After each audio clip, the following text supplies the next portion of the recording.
just wanted to remind you that I know possibly what you see in the earth and what's going on, but in this season, you've got to remember what God said.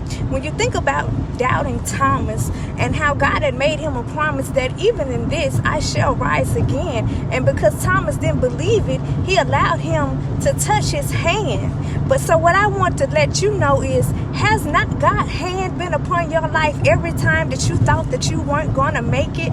Every time that you thought that this was going to be the end? So you got to look back over your life and say, no matter what it looks like today, I know what God said. I know that he has never failed me. I know that he will hear our cry and he will answer by and by, if only we would just trust him and believe. Even when you don't know the other words to say, if you could just call on the name of Jesus, because there is something that happens when we call upon his name.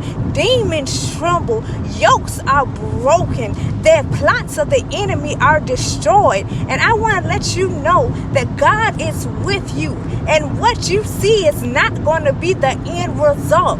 Victory is yours. It is already in your hand. It is already a given. God did not lie. He cannot lie. God cannot lose. I want you to repeat after me, whether you're at home, whether you're at your job, whether you're in the hospital, whether you're at the grocery store. I want you to say that I have the victory, because in Jesus there is no failure. So you've already won. It's a fixed fight. God is with you. And what we've got to remember is that the enemy, he often works off of the spirit of intimidation. He wants you to go back to the old and familiar way of life, the old habits, the old way of trying to make quick money, the old way of using things to try to cope because you don't want to deal with the hurt. But God says in this season, you're not going to have to do that, because God is going to heal you from the crown of your head to the sole of your feet. And God says that this is the season where it's not just about social distancing, but he's taking every toxic person, every person who was not your friend from the beginning, every person who doesn't want to see you win. He was removing them out of your life. And sometimes doors close because God has a greater window that he's going to blow wide open, so the world will know your name. They will know your testimony. They will know that nobody had to do this but the Lord. So I don't know you and I don't know your situation, but I do know that God will never fail. I do know that in the midst of troubles and trials and tribulations, we can call upon him. I do know that he is a strong tower in which we can go in and we can find safety. I do know that he would never leave nor forsake us.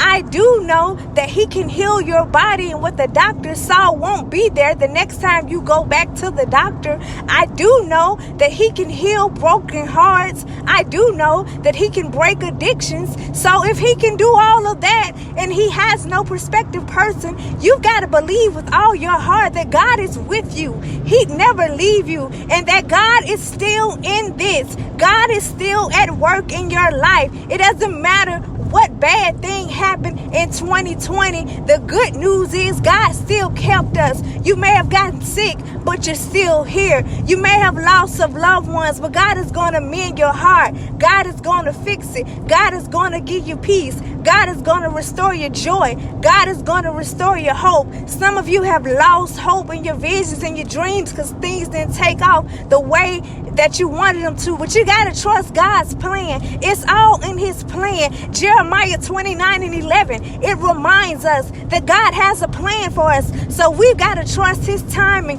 beyond our own understanding. We can't lean to our understanding, but we've got to trust him. We've got to acknowledge him in all our ways and know that he's going to direct our paths. We've got to know that he's with us. He'd never leave nor forsake us, which is why he said that he'd be with us even until the ends of the earth. So I don't know where you are. I don't know what you're going through, but I do know that God is with you. I do know that you're not alone. I do know that the battle is not yours.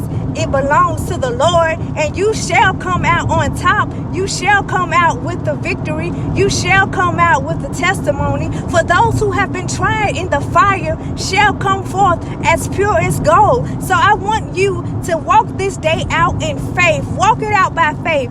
Walk in expectation. Believe that you are an ambassador for Christ. And anytime you're doing something for the Lord, or you're doing changes to please Him and please His will, the enemy's going to get mad. He's going to get frustrated. He's going to do things to try to make you stumble or make you feel like you're a failure or to upset you. But that's okay. You may bend, baby, but you're not going to break. The wind may blow, but it ain't going to blow you down. So you got to stand tall and remember that you are a child of the King. For greater is He that is within you than he that is in the world. I love you, and I pray that y'all have an amazing day.